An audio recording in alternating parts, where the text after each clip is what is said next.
Hi, and welcome back to the final day of the Archer video sew along. Today is all about buttons and buttonholes. Now, I know just the mention of buttonholes strikes fear into the heart of a lot of you, but there's no need to be afraid. This is the final step. You should be excited to put your buttonholes in, finish your shirt and wear it. So I'm going to talk about all aspects of buttons and buttonholes, and hopefully this information guides you through with ease. So let's get started. For this step, we're going to need our buttons and our shirt. I also recommend having a seam gauge handy, as well as a buttonhole chisel, and I'll talk more about the chisel later on. And if you don't have your buttonholes marked still from cutting, you're going to need piece 3. Now you're going to need 1/2-inch buttons for your Archer. The buttons I'm using are from Walk. They're super strong shirt buttons, and they come in a bag, or you can get this set with multiple sizes. Now I'm using 1/2-inch for the cuffs and the front, and then I'm going to use this slightly smaller 3/8-inch button for the collar stand. And you can use a 1/2-inch button, it totally fits. I'm just going 3/8-inch to show you guys what it looks like. We marked our buttonhole placement while cutting, but if yours has rubbed off, grab piece 3, fold down the 1/2-inch seam allowance at the top, align it, and then remark your buttonhole placement. You can see I have my buttonholes marked with these large pins so you can see where they're going. And you want to mark this on the right front of the shirt, because women's shirts close right over left. So you want to make sure you have that. It's going to feel really awkward if you're going left over right when putting your shirt on. Nobody will really notice, but it'll drive you nuts. Now for buttons and buttonholes, you always want to put your buttonholes in first, and then mark the placement of the button based on where your buttonhole landed. So don't bother marking the buttons right now, just mark the buttonholes. And we're just going to start with the button band, and we'll get to the sleeves after that. Now you're going to want to head over to your machine and test your buttonhole function. Unfortunately, I'm not going to be able to go over how to use each of your machines. I don't know how your machines work. I mean, I know how different buttonholes work on different types of machines, but I don't have them here to demo. So I recommend going to your manual, checking to see if the machine brand has any tutorials online, videos, and just messing around with your machine and trying different sizes, different zigzag widths, different stitch lengths to make sure you're getting a good tight buttonhole. I'm going to demo a buttonhole on my machine so that I can show you how to check the size of your buttonhole against your button. So let's go do that now. Okay, so the way my machine works with buttonholes is you select your buttonhole, and then you have the ability to change the length, and yours should have this as well. You may not have a computerized buttonhole, it may be manual, but I'm just going to show you how mine works.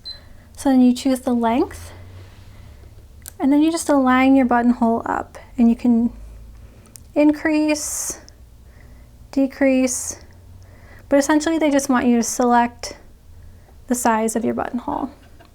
So the inside of the buttonhole is going to be 13 millimeters and the outside is going to be 15. And here you can see the outside is set to 15 millimeters, so we're good to go. Now to test my buttonhole, I take a piece of the same fabric I'm using for my shirt, and I make sure it's at least 3 widths wide. This is about what we're working with for our shirt. We have the 2 layers and then 1 layer of fusible. So this mimics what you'll be inserting the buttonhole in. And you want to always make sure you're testing it out on the same thing you're going to be inserting the buttonhole in. Otherwise, you don't exactly know how it's going to perform when you go to do it on your actual garment. So that said, let's test our buttonhole.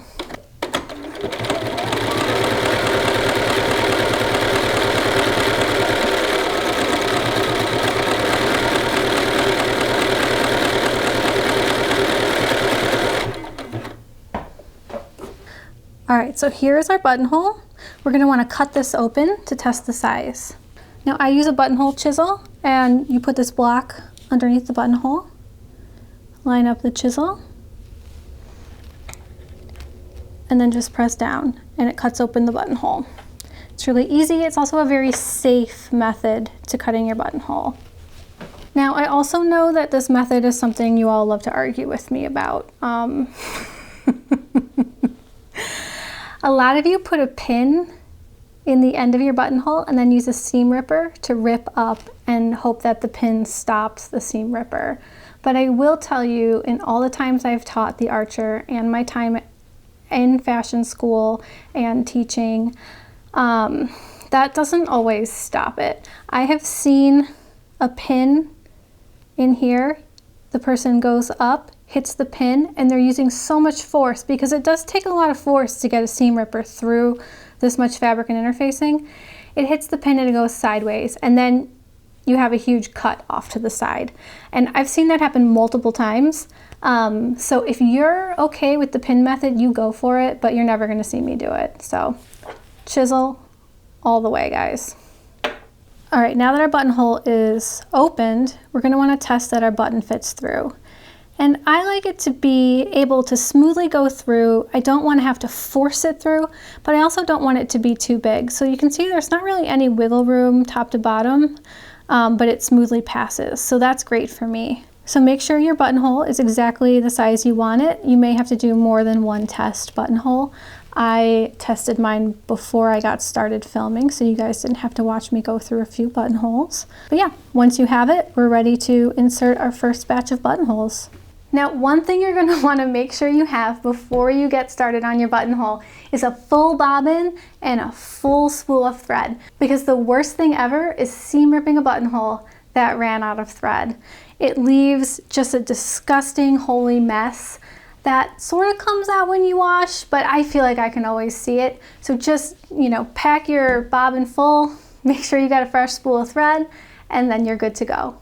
To insert the buttonhole, you're going to want to align the center point with the center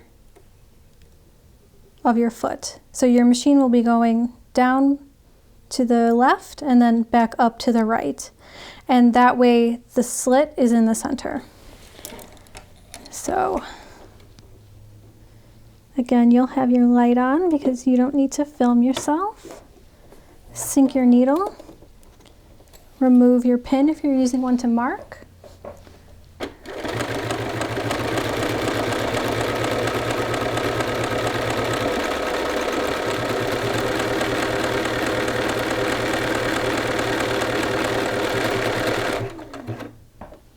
And one buttonhole's done.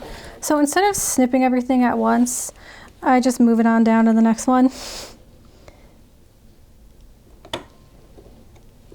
It's a little off.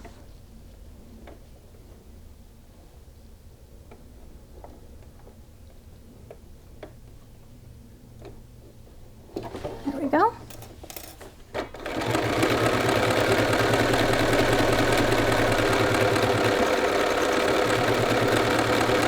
And my hands really aren't doing anything right now. They're just making sure nothing crazy happens.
Final buttonhole.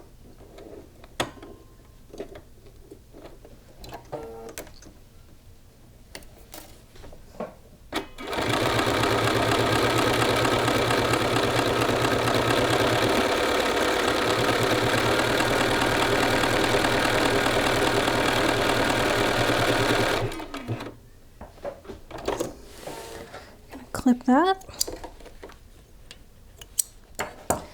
Now you have this beautiful line of buttonholes. You're just going to snip those threads off.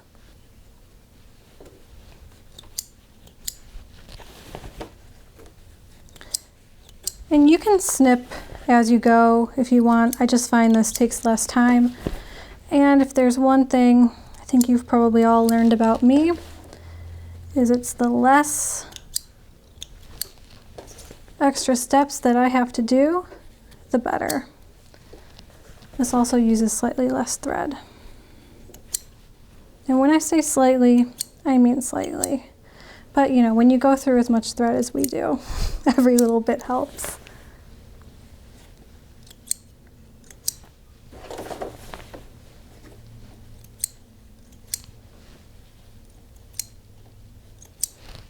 Oh, sorry. And there we go. So we are ready to slice these open. All right, now this is your final garment, but if you're using a chisel, it's no big deal. You just align it and push through. Align the chisel and push through. It'll be even easier for you because you're not cutting your buttonholes open on an angle behind a camera. So see how easy this is for me, just 10 times easier for y'all. Chisel.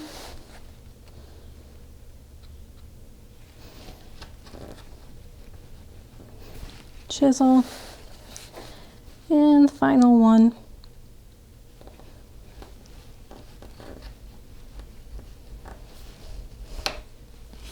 There we go. Now we're going to insert our cuff buttonholes, and these run horizontally. So go back to your pattern piece if you have not retained the marking we put when we were cutting. If we have, this is going to be your start point, and the buttonhole is going to come out towards the cuff. So let's head over to the machine. All right, so same as our other buttonholes, just align your marking, remove your pin, and insert.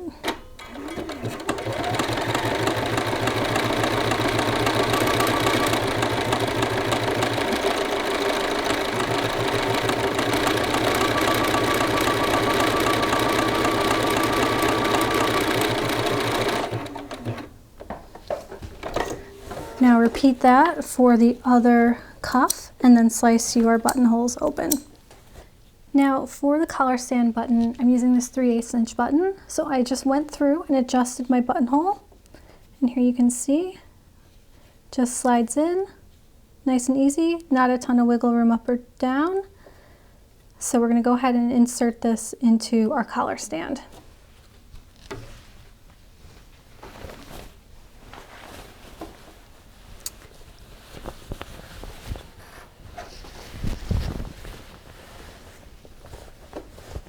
Now the placement of the collar stand buttonhole is going to be halfway between your top stitching, and it's going to start halfway between the button band top stitching, so right here. And again, it's going to run horizontally.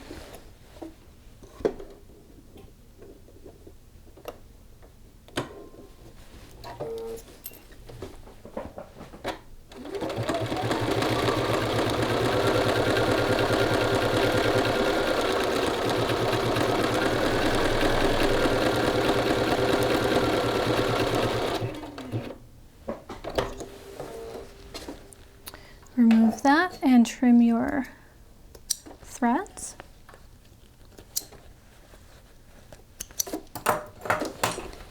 And here you can see the buttonhole. Looks nice, pretty even centering. Good on the back, so you're just going to slice that open. Now that we have all of our buttonholes in, it's time to mark the button placement. It's really important to mark the button placement after you have your final buttonhole placement because these can move slightly as you insert them. If we took a ruler, you'd find just a slight difference between the left to right shift of most of these, although visually they look pretty straight. And things can go up or down very slightly as well as you insert them. And the placement of the buttons really is dependent on exactly where your buttonholes are for things to line up at the top and the bottom. And I'll show you what I mean now. So here we have a button, and if I fasten this buttonhole around it, if we pull down on the button, you can see the two tops align. So that button is in the right position, but you'll notice that's not the center of the buttonhole. Gravity is going to work on your shirt, and if you have your buttons centered inside your buttonhole, when you pull down, let me see if I can just really yank, your button will never go this high. But if you did have it in the center, your shirt at the top would align like this, and you don't want that. You want the tops and the bottoms of the button bands to align. So you need to take that into account when you do your button placement. So it's always going to rest on the top of the shank. So what that means is when marking your buttons, you don't want to mark through the center of the buttonhole, because again, it'll shift and the tops won't align. You're going to want to align it about a 1/4 inch down. And that's a 1/4 inch from the opening, not the top edge, because this is going to depend on your machine settings, how thick this little tack is at either end. So I mark mine about a 1/4 inch down. And that way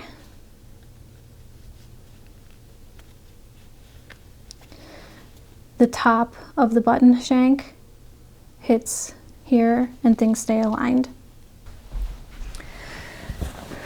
Now on the shirt, what I do is I line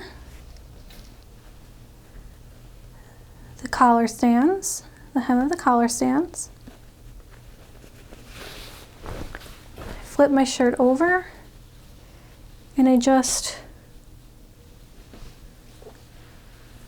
walk the two button bands together, pinning every now and then.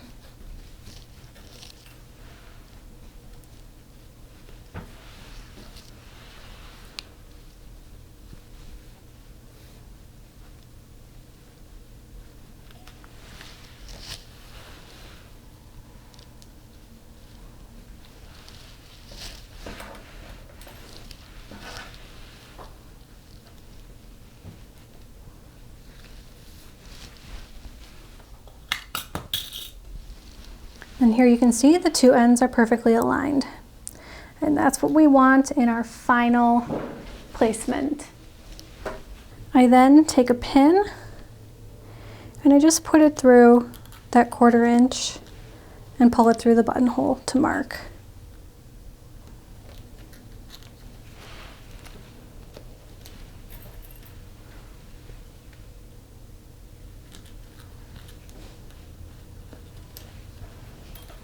I would usually, again, be using a pin with a smaller head that goes through the buttonhole a little easier, but for demo's sake, there we go. And I also mark the collar stand placement while I have them pinned together, and same thing for that placement. Now unpin the two button bands, and the heads of the pins are going to be on the wrong side of the fabric, so make sure you don't put your buttons on this side. Flip your shirt over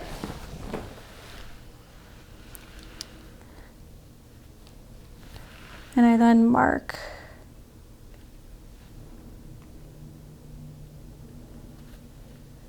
like this. I can see where the pins came out of. So I just transfer that marking to the front.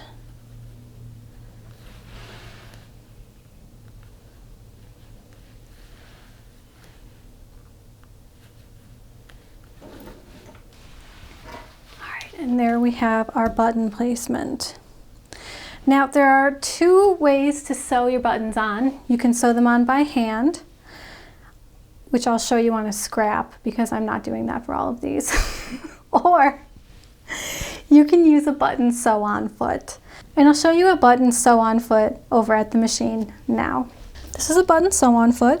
It has these rubber feet that grip the button and this metal piece in the middle, and what that does is it creates the shank of the button, which you need in order for the buttonhole to lay flat around the button. So you essentially just align the button on there, and then the machine has a corresponding stitch, and it just zigzags back and forth. And it does a few stitch in places, so these buttons never come off. I've never had a button come off that I've done this for, and I've worn my archers to death. If you don't have a button sew-on foot, you can use a zigzag stitch and a wider opening foot. Just keep in mind there's nothing really gripping the button, holding it in place like these rubber pads, so it can move out, and if the needle hits the button, it can either shatter your button, shatter your needle, or both, so just keep that in mind.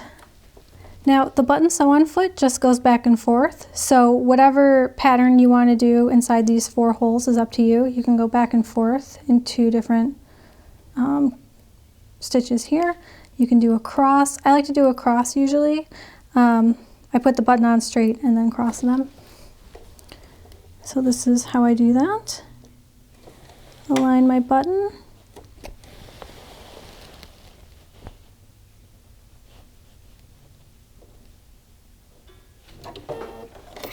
And then hand wheel the first stitch to make sure you're going to hit those holes, please.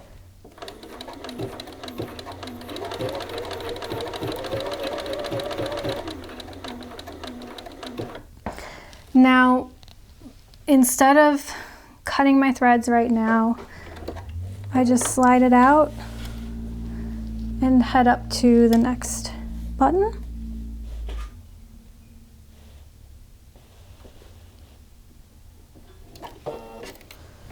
Again, see, wasn't going to hit that.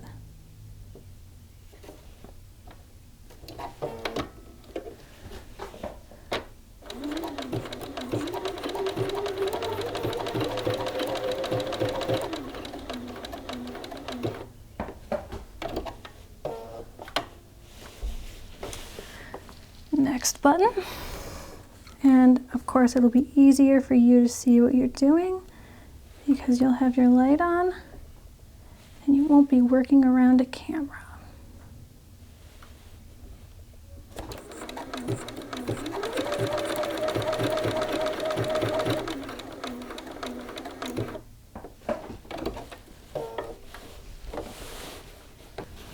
Alright, and for that small button at the top, you don't need to change anything because on most buttons, aside from really large buttons, the holes are all in the same spot. The only thing that changes is the outside of the button.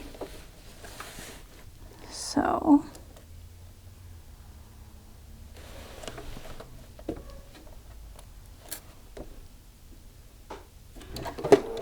get that guy in place.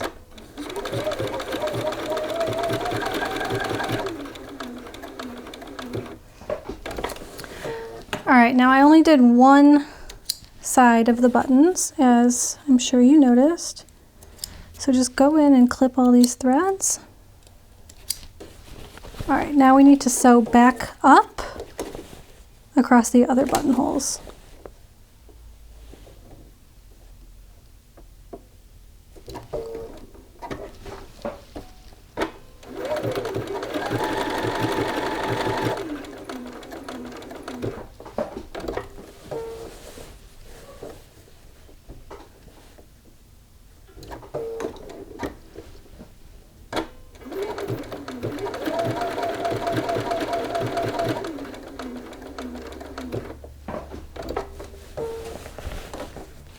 Now, if you want to sew your buttons on by hand, you're going to need a needle and a length of thread, your button, and then something to use as a shank. A pin is going to be too small. If you have a very fine knitting needle, you can use that. This is a little too big. This is a US 1. If you had a 0, that would be better. I also have this weird darning tool that I inherited. I honestly don't know how to use this, but this piece is perfect shank size, so I do use it for that. So to begin sewing on your button, you're going to start by making a knot, and you can do whatever kind of knot you enjoy. I personally just like to stitch in place 3 times. It's very clean and it will basically never come out.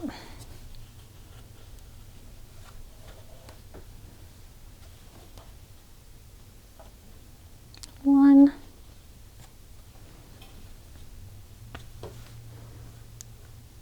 two, my tail got stuck, 3. Now trim off this excess.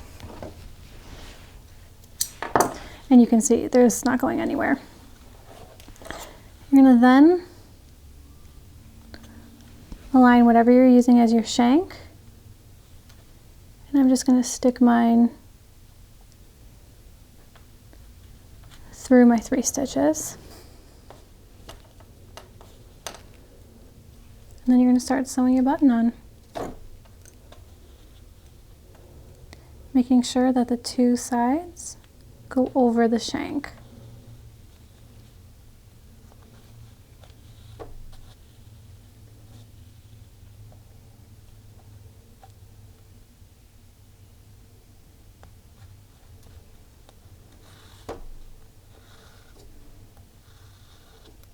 This is the most awkward positioning that I've ever sewn a button on. I thought I'd be used to having a camera between me by the end of 2 sew-alongs, but honestly, it's still awkward.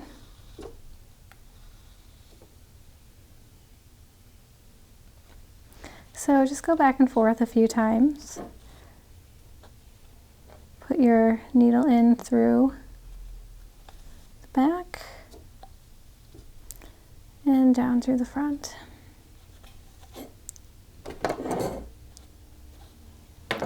And after you've got a few of those in, you feel good, you're going to go in and do the other 2 holes.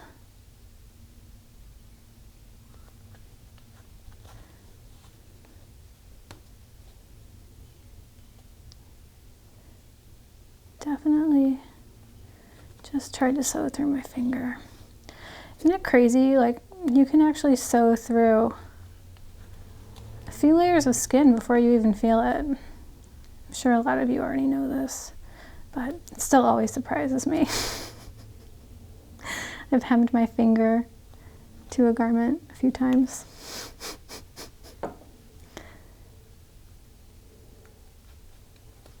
All right, so once you're done,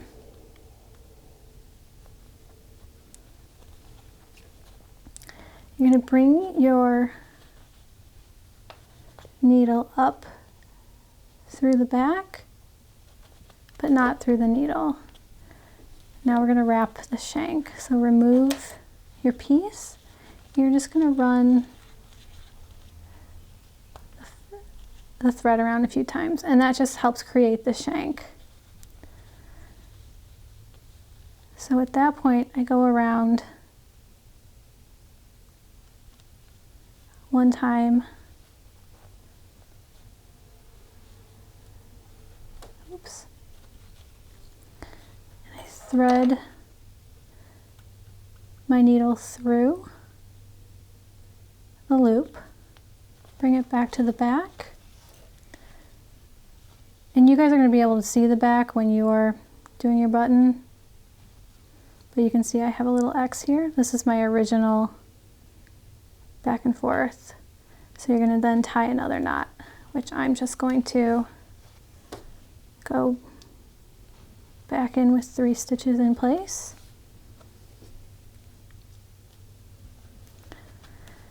Two. Oop, right into my finger again. You're going to trim your threads. So there you have your button, and we can put our buttonhole around it. And because you have this shank, it lays nice and flat. And that's how you would sew it on by hand. All right, now for the cuffs, we're going to do the same thing for the alignment. Make sure the edges of your cuff are lined up. And you're going to mark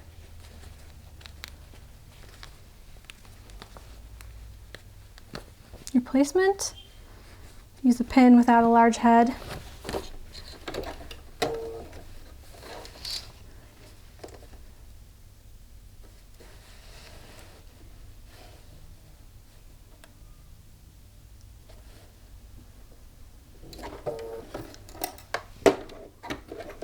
And sew it in place.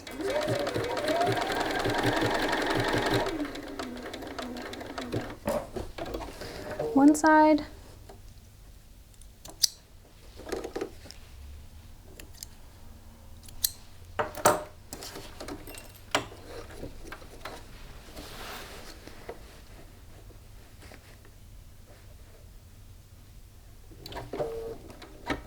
And second side.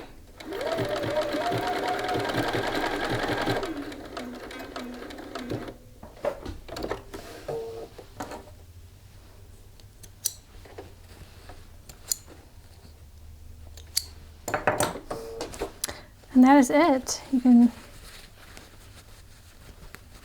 button that up just to double check everything looks good. It does. So we're great. Repeat that for the other cuff. All right, that is it for the Archer video sew along. Thank you so much for following along with me. And I hope you all picked up some great tips and you're feeling more confident about making your own shirts. You also now have a beautiful new shirt to wear out and about. So if you have any questions about this video or any other in the series, let me know in the comments below. And also let me know what sew along you'd like to see next. My goal is to eventually do these for each of our patterns, but I'm having a hard time picking what's next. So let me know what you'd like to see. And until then, happy sewing. Thanks so much, and I'll see you guys next time. Bye.